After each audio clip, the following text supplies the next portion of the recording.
Roast বানানোর জন্য 500 গ্রাম রুই মাছ নিয়েছি। মাছগুলোকে ধুয়ে পরিষ্কার করে রাখা আছে।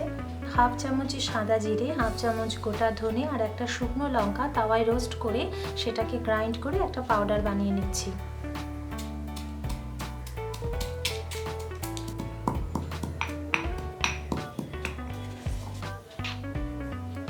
পাউডারটা এরকম হবে, একদম ফাইন কিন্তু দরকার নেই। রুই মাছের রোস্টের জন্য আরেকটা মশলা তৈরি করতে হবে, সেটা টক দই দিয়ে। টক দইটা প্রথমে আমি ভালো করে ফেটিয়ে নিচ্ছি।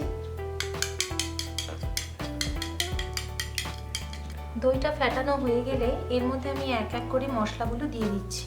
কাশ্মীরি লঙ্কার গুঁড়ো, হলুদ গুঁড়ো আর যে ভাজা মশলাটা করে রেখেছিলাম সেই মশলাটা সম্পূর্ণ,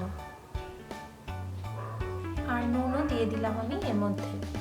এবারে সব কিছু খুব ভালো করে মিশিয়ে নিচ্ছি।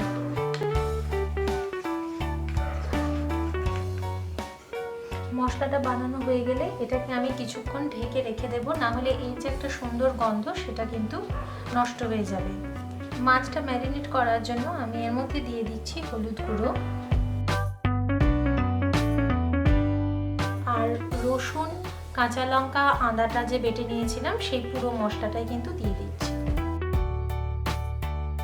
খুব ভালোভাবে মাছের গায়ে এই বাটা মশলাগুলো মাখিয়ে নিচ্ছি। মাছটা কিন্তু 10 থেকে 15 মিনিটের জন্য এভাবে মশলার সাথে মাখিয়ে রেখে দিতে হবে। আপনারা চাইলে এর মধ্যে সামান্য লেবুর রসও দিতে পারেন, তাহলে মাছের একটা আষ্টে গন্ধ যে থাকে সেটা হবে না। মাছগুলো প্রথমে ভেজে নেব। এর জন্য কড়াইটা খুব ভালো করে গরম করে এর মধ্যে আমি 3 টেবিল চামচ সরষের তেল দিয়ে দিচ্ছি।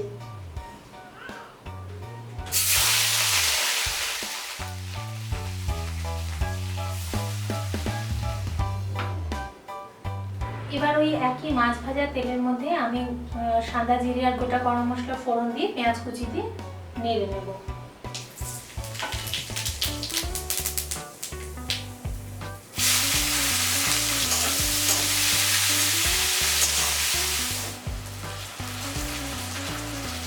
পেঁয়াজটা হালকা ভাজা হলে এর মধ্যে আমি টমেটো, আদা বাটা আর যে ম্যারিনেশন মশলাটা বাকি ছিল সেটা দিয়ে কষিয়ে নিচ্ছি।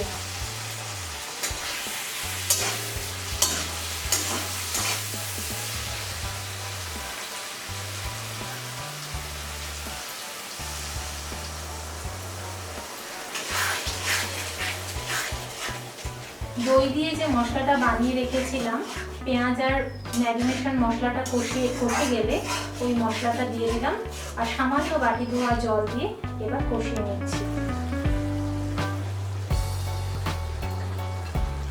খুব আলতো হাতে এগুলো মিশিয়ে দিতে হবে নাড়াচাড়া করে, আর লো টু মিডিয়াম ফ্লেমে রেখে 10 থেকে 15 মিনিট ঢেকে এটাকে রোস্ট করতে হবে।